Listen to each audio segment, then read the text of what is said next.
अनमोल वचन अखिल भारतीय संत मत सत्संग के संस्थापक और गृहस्थ में आनंद योग के जनक परम संत महात्मा परम पूज्य श्री यशपाल जी महाराज अर्थात परम पूज्य भाई साहब जी द्वारा प्रतिपादित इन अनमोल वचनों का पालन करना अति आवश्यक है। ये वचन हमारी गृहस्थ आध्यात्मिक साधना के लिए मूलभूत सिद्धांत हैं, जो इस प्रकार हैं। हम दुनिया की हर चीज की कीमत आंकते हैं, अपने मानव जीवन की कीमत भी जाने व परमात्मा की प्राप्ति हेतु साधना करें। मनुष्य योनि एक उपहार है, इसीलिए परमात्मा को धन्यवाद देते हुए आधा घंटा प्रातःकाल, आधा घंटा सायंकाल पूजा अवश्य करें। सत्संग, सतनाम व सद्गुरु को प्राथमिकता देते हुए इसी के आधार पर ध्यान योगाभ्यास अवश्य करें व गृहस्थ के कार्यों को परमात्मा का कार्य समझकर उसी की याद में संपन्न करें। हर समय ये ध्यान रहे कि गुरु कृपा द्वारा परमात्मा की पवित्र सत्ता का हमारी आत्मा में वास है, अतः मन में निरंतर अपने इष्ट देव का जाप करें। मान सम्मान की इच्छा न करें व अपमान से दुखी न हो। परमात्मा के अतिरिक्त किसी और का भय न करें। दूसरों की बुराई न करें, न सुने, सत्य व मधुर बोलें, अश्लील शब्द मुंह से ना निकालें, सभी से नम्रतापूर्ण व सुंदर व्यवहार करें। धर्म पत्नी के अतिरिक्त अपने से बड़ी से माता जैसा, बराबर की से बहन जैसा व छोटी से पुत्री जैसा व्यवहार करें। सांसारिक जीवन यापन की आवश्यकताएं अंतहीन है, इसलिए अधिक से अधिक समय सत्संग में व धन परोपकार में खर्च करें।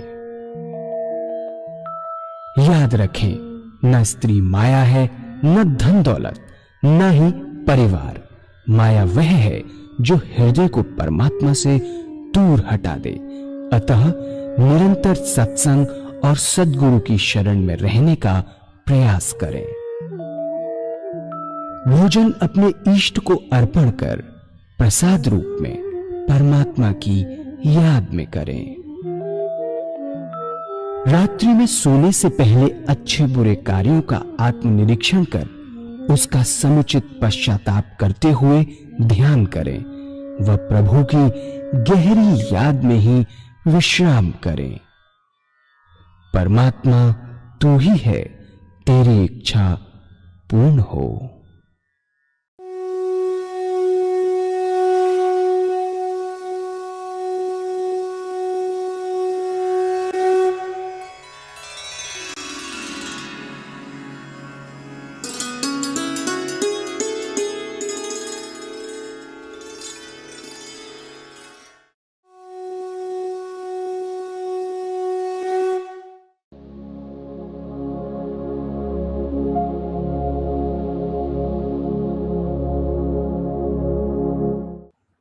उसके बाद बताया कि हर मनुष्य सोता है।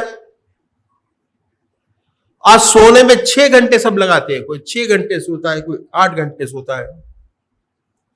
क्या बताया कि अगर सोने से पहले 20 मिनट परमात्मा को दे दो तो बहुत बड़ी बात हो जाएगी। 20 मिनट्स टाइम, अपने समय का 20 मिनट परमात्मा को दें। ज्यादा नहीं, विहार की शुद्धि हो जाएगी। भगवान श्री कृष्ण ने विहार की शुद्धि पर बड़ा भारी जोर दिया। कैसे होगी इसका तरीका संतों ने बताया, बहुत सुंदर तरीका। जब दुनिया के सारे काम समाप्त हो जाएं, अगले दिन की डायरी लिखिए। आज क्या काम किया, रिव्यू कीजिए। आगे कल क्या काम करना है, रिव्यू करें। जब हर चीज को डायरी में लिख कर रिव्यू करते हैं तो इस आध्यात्मिक प्रोग्रेस की भी रिव्यू कीजिए। कैसे करेंगे? बहुत सुंदर तरीका है, बहुत सुंदर। जब दुनिया के सारे काम समाप्त हो जाए, आप अपनी चारपाई पर बैठिए, बैठकर दो काम कीजिए। पहला आत्मनिरीक्षण, जो दिन में काम किया उसको सोचिए और अच्छा काम पूछिए कि कौन सा अच्छा काम बना, ऐसा काम जिससे दूसरे की आत्म प्रसन्नता प्राप्त हुई हो। अगर ऐसा कोई परोपकार का काम बना है, उसे अपने इष्ट देव के अर्पण कर दीजिए कि हे प्रभु, हे प्रभु, ये आपकी वजह से हुआ, आपकी दया कृपा से बिना सेवक में कोई शक्ति नहीं कि ये काम कर पाता, आपने अवसर प्रदान किया और हो गया। इस अच्छाई को अपने इष्टदेव के अर्पण कर दीजिए कि प्रभु आपकी वजह से हुआ, आपने कराया, आपने संभाला। फिर सोचिए कि आप में कोई खराबी तो नहीं है। किसी के पास जाने की जरूरत नहीं, अपनी आत्मा से पूछेंगे हम, कहीं नहीं जाना, अपनी आत्मा से पूछेंगे। इसके लिए किसी गुरु से पूछने की आवश्यकता नहीं है। आपकी आत्मा सबसे बड़ा गुरु है। अगर आत्मा कहती है कि नहीं है, बड़ी अच्छी बात है। अगर कहती है कि हमारी जिंदगी में झूठ है, जिंदगी में कपट है, जिंदगी में काम है, क्रोध है, लोभ है, मोह है, अहंकार है, अगर ऐसी कोई चीज नजर आती है तो इसके लिए प्रायश्चित करना बहुत आवश्यक है। और हम भगवान के सामने प्रायश्चित करें, किसी और के सामने नहीं, कि परमात्मा इन कमियों से वो मुक्ति करे। प्रार्थना बहुत बड़ी चीज है। अगर परमात्मा के सामने ऐसा करते हैं तो भगवान हमारी आत्मा को बहुत ऊंचा उठाता चला जाता है। और प्रार्थना करने का सबसे अच्छा तरीका यह है कि हम अपनी आत्मा से पूछें कि हमसे जो गड़बड़ हो जाती है उसमें से छोटी सी बात को पकड़े, बड़ी को नहीं, बहुत छोटी जो छोड़ी जा सकती है आराम से, कि बड़ी गड़बड़ है, बड़ी छोटी जो आदतवश हो जाती है, जैसे गप लड़ाने की आदत पड़ी हुई है, उसमें झूठ बोल जाते हैं। झूठ तो झूठ है, बगैर झूठ क्यों बोले, इससे कोई फायदा नहीं। अगर आपकी आत्मा आपकी आदतों से दुखी होती है, आपकी आत्मा आपकी आदतों से दुखी होती है, ऐसी छोटी छोटी बातों को पकड़िए, परमात्मा से प्रार्थना कीजिए कि हे प्रभु, हमें ऐसी शक्ति प्रदान करो कि कल से ये छोटी सी खराबी ना हो। परमात्मा से वायदा कीजिए और छोटे से दुर्गुण को छोड़ दीजिए।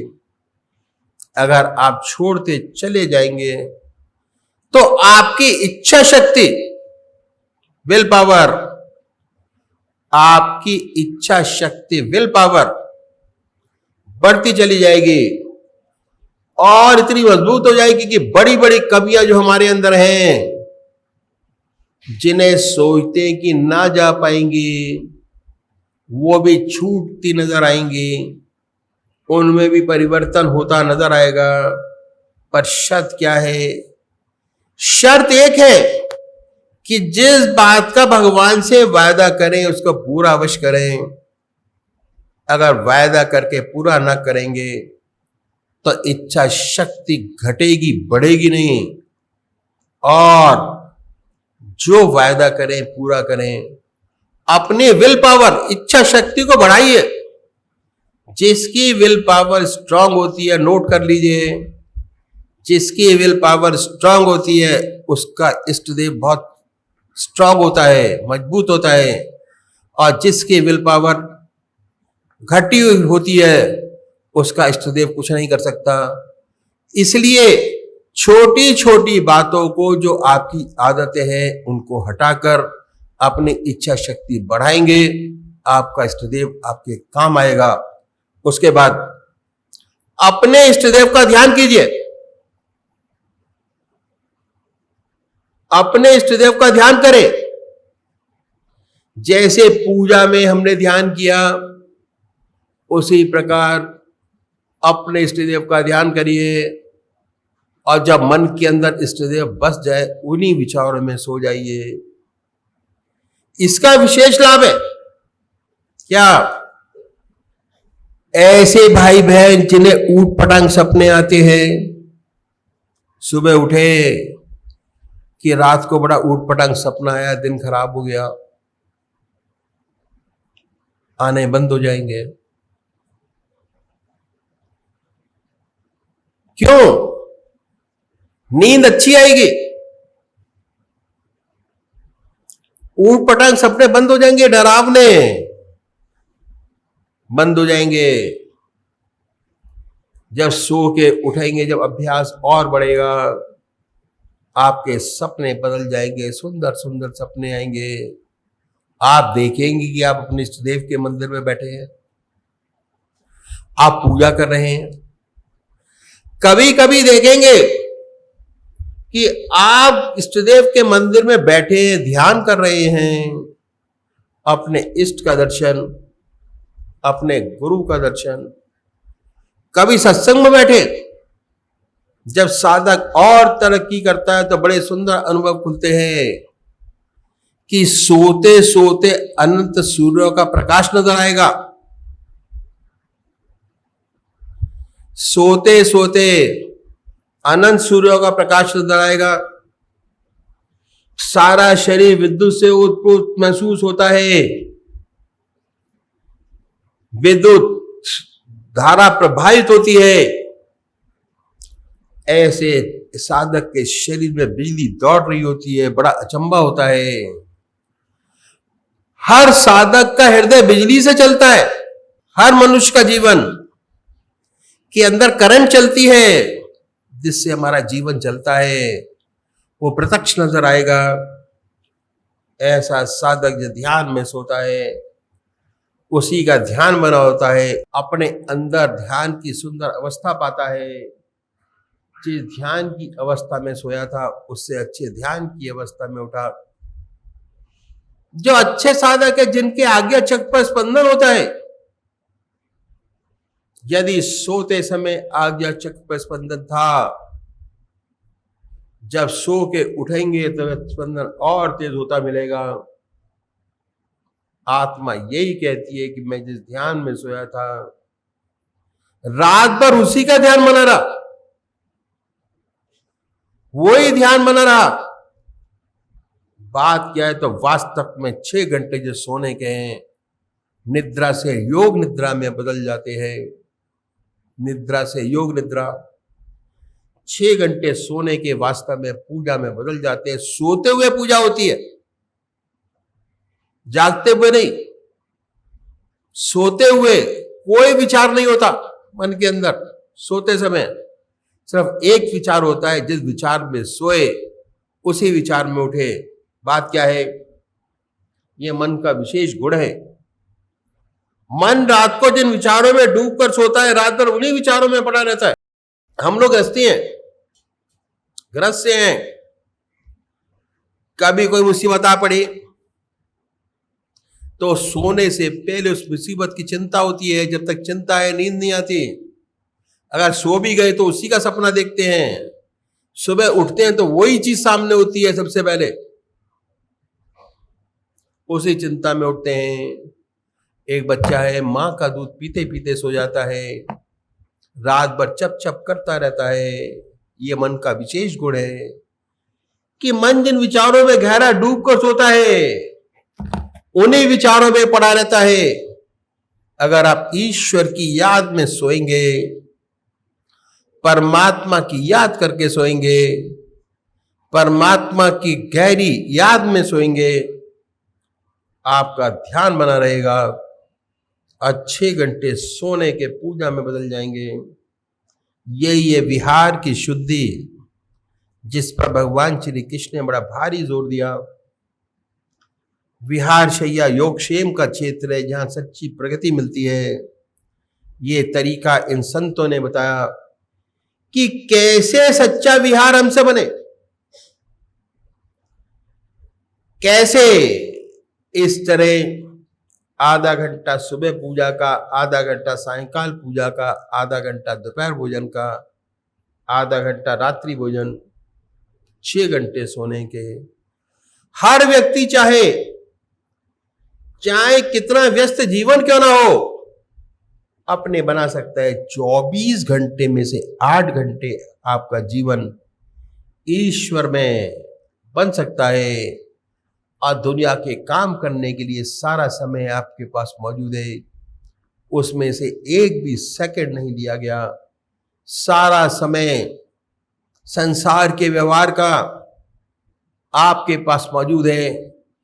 यह है साधना का पहला स्टेप जो मैंने आपके सामने रखा। परमात्मा तू ही है, तेरी इच्छा पूर्ण।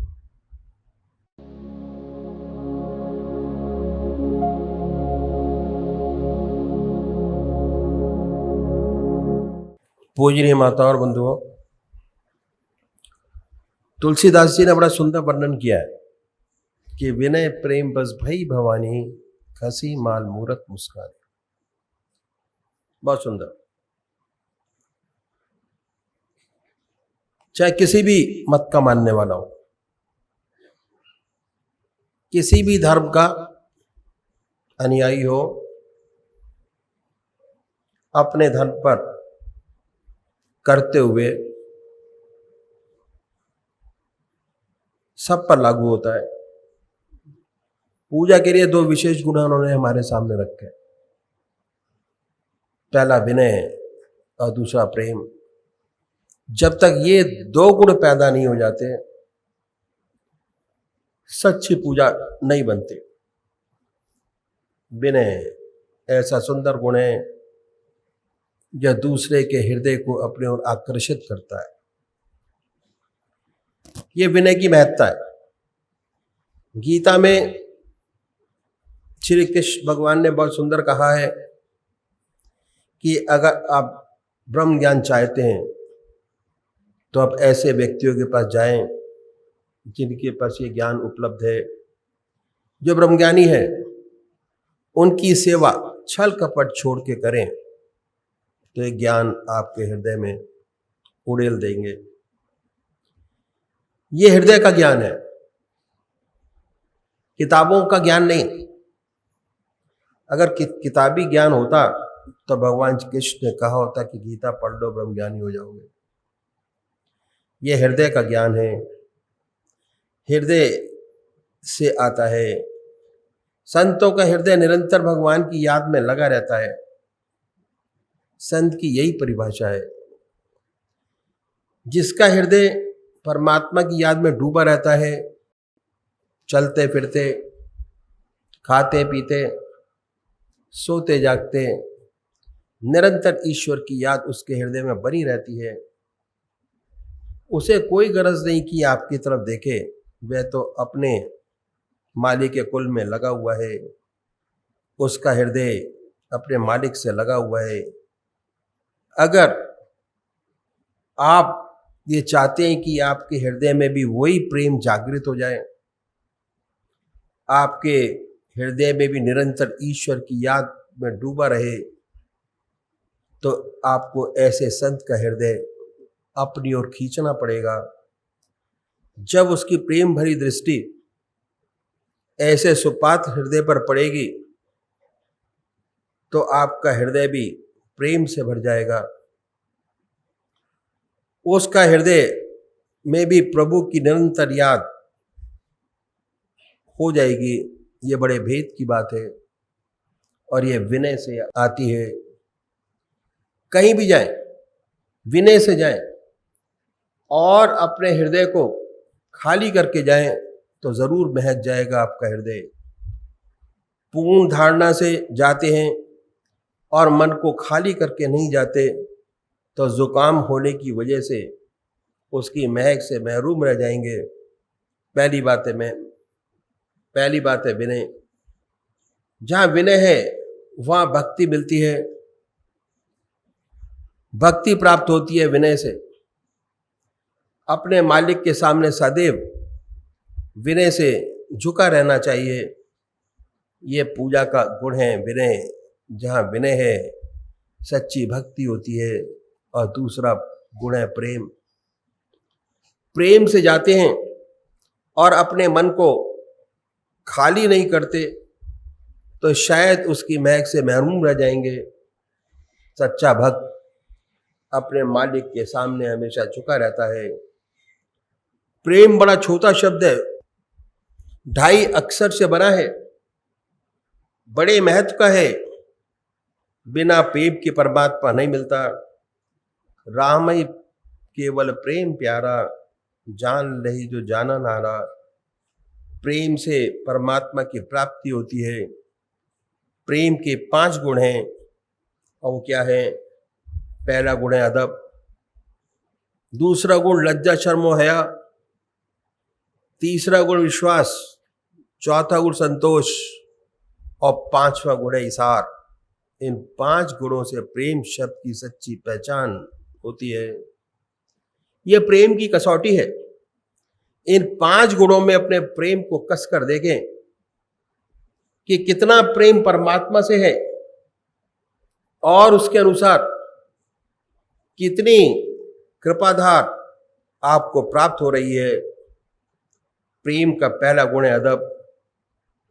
अदब एक अनूठा शब्द है, संतों की परिभाषा है, किसी दूसरे शब्द में शायद ही मिल पाए, बड़ी मुश्किल से मिलेगा। अदब अनुशासन या डिसिप्लिन नहीं कह सकते। डिसिप्लिन तो कई तरीके का होता है। एक डिसिप्लिन डंडे से आता है, ये वे नहीं है। ये डिसिप्लिन डंडे का नहीं, प्यार का है, प्यार का भय। हम प्यार करते हैं और हमें ये भय बना रहता है कि कोई ऐसा काम ना हो जाए जिसे हम प्यार करते हैं उससे हो जाए। ये अदब। और अदब कैसे शुरू होता है? जो अच्छा बच्चा है वह अपने माँ बाप का अदब करता है, माँ बाप का अदब करता है।